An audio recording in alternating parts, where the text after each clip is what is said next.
Hola. Has entrado en el taller de lectura. Es lo que pone aquí, ¿no? No sé. Que ponga solo taller de lectura un poco vacío. Vamos a volver a intentarlo.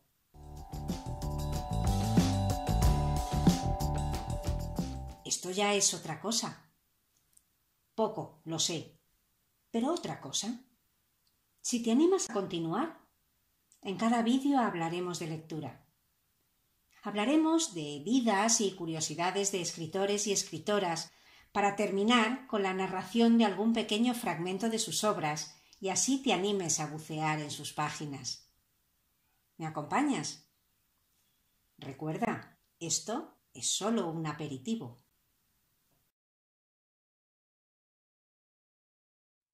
En esta primera entrega presento a una escritora, Jane Austen. Es autora de novelas como Sentido y sensibilidad, Orgullo y prejuicio o Emma, todas llevadas al cine. Tal vez por eso resulten conocidas. No voy a decir aquí si las películas son mejores o peores que los libros, porque son dos géneros narrativos distintos. Indudablemente las novelas son más completas y nos permiten recrear nuestra propia historia y seguir a aquellos personajes o situaciones que más nos atraigan. Como mi intención es mostrar por qué merece la pena leerla, me centraré en los aspectos positivos y que cada lector y lectora saque sus propias conclusiones. Para empezar, diré que el crítico literario Harold Bloom, en su famoso libro El canon occidental, se refiere a Austen en estos términos más que elogiosos. Las principales heroínas de Austen, Elizabeth, Emma, Fanny y Anne, poseen tal libertad interior que sus individualidades no pueden reprimirse. El arte de Jane Austen como novelista no consiste en preocuparse por la génesis socioeconómica de su libertad interior. En ella, la ironía se convierte en instrumento de la invención. Vamos a conocerla un poco. Nació el 16 de diciembre de 1775, en la rectoría de Steventon, del condado de Hampshire. Su familia pertenecía a la burguesía agraria, contexto del que no salió y en el que sitúa todas sus obras, que siempre giran en torno al matrimonio de su protagonista. Aspecto que me parece forma parte de esa ironía a la que hace mención Harold Bloom, teniendo en cuenta que nunca se casó. Sus páginas destilan una candidez que solo es en apariencia y que puede interpretarse de varias maneras. Por un lado, los círculos académicos siempre la han considerado una escritora conservadora, mientras que la crítica feminista más actual apunta que en su obra puede apreciarse una novelización del pensamiento de la escritora y filósofa Mary Wollstonecraft, que me parece interesante mencionarla aquí, porque en su obra La vindicación de los derechos de la mujer del año 1792 argumenta que las mujeres no son por naturaleza inferiores al hombre, sino que parecen serlo porque no reciben la misma educación. Volvamos con Jane Austen. Con tan solo 16 años ya había escrito un buen número de relatos que se caracterizan por estar escritos en un inglés llano, fácil y libre de adornos propios de muchos escritores.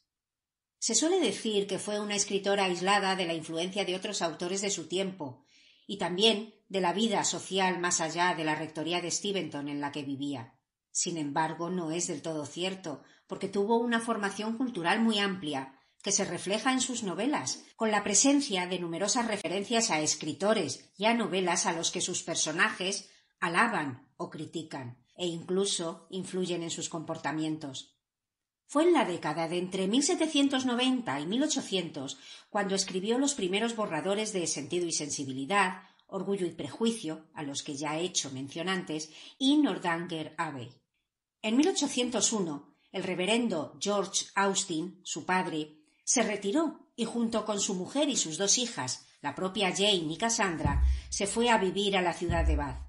Tras la muerte de su padre en el año 1805, se mudaron a Southampton y después a Chawton, donde entre 1810 y 1817 escribiría Mansfield Park, Emma y Persuasión.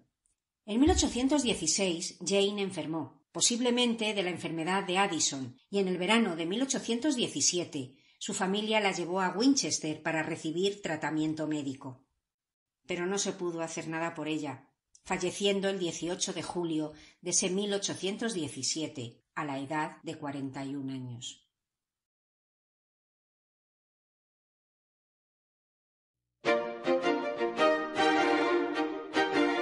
La novela que he elegido es Mansfield Park. He escogido dos fragmentos en los que la autora muestra la educación femenina que se recibía en la Inglaterra de finales del siglo XVIII y principios del XIX. En esta novela se cuenta la historia de Fanny Price, que con poca edad se va a vivir a la casa que sus tíos tienen en Mansfield. El motivo de este traslado son las penurias que pasan los padres de Fanny para criar a una familia numerosa, y una boca menos que alimentar sería un gran desahogo. Además, está la oportunidad de darle una educación adecuada que tal vez propicie un matrimonio provechoso.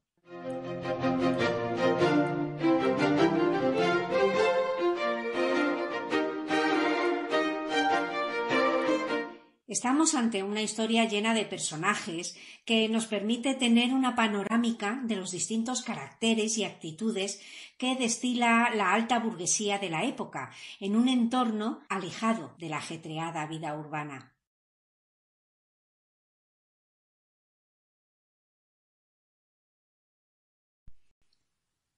Este fragmento se centra en una conversación que tiene la tía Norris, encargada de la educación de los hijos de su hermana en Mansfield, con sus sobrinas, ante las escasas aptitudes que ven en Fanny por su origen humilde. Dice así: «Pero tía, si es una ignorante», dijo una de las sobrinas.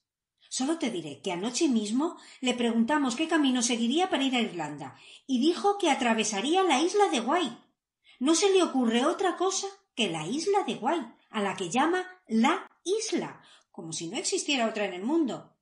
A mí me hubiera dado vergüenza saber tan poco, aun mucho antes de tener su edad. Ya ni me acuerdo de cuando yo aún no sabía muchas cosas de las que ella todavía no tiene la menor noción». «¿Cuánto tiempo ha pasado, tía, desde que solíamos repasar el orden cronológico de los reyes de Inglaterra, con las fechas de su proclamación y los principales hechos de su reinado?»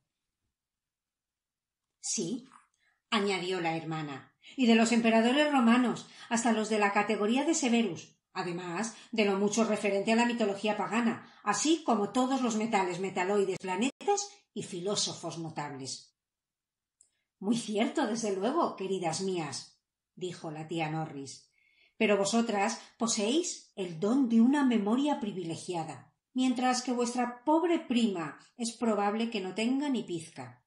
Entre su capacidad de retención y la vuestra existe una marcada diferencia, como en todo lo demás. Por eso debéis ser indulgentes con vuestra prima y compadeceros de su deficiencia. Y no olvidéis que por lo mismo que sois tan cultas e inteligentes, debéis ser siempre modestas, pues aunque ya sepáis mucho, todavía os queda mucho por aprender».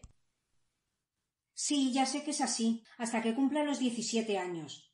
Pero debo contarte otra cosa de Fanny, que ya no puede ser más sorprendente y estúpida. Imagínate, dice que no quiere aprender música ni dibujo». «Efectivamente, querida, es algo que revela una total carencia de sentido artístico y de espíritu de emulación. Pero si bien se considera, tal vez sea mejor así, pues, aunque ya sabéis que sus padres, debido a mí, son tan buenos que han querido educarla con vosotras, no es del todo necesario que su educación sea tan completa como la vuestra. Al contrario, sería preferible que hubiera alguna diferencia». Estos eran los consejos de que se valía la señora Norris para formar la mentalidad de sus sobrinas. Así pues, no hay que maravillarse de que, no obstante lo adelantadas en sus estudios y a pesar de sus prometedores talentos, carecieran totalmente de otras virtudes, como el conocimiento de sí mismas, la humildad y la generosidad. Se había cuidado de su educación admirablemente en todos los aspectos, menos en el de sus inclinaciones.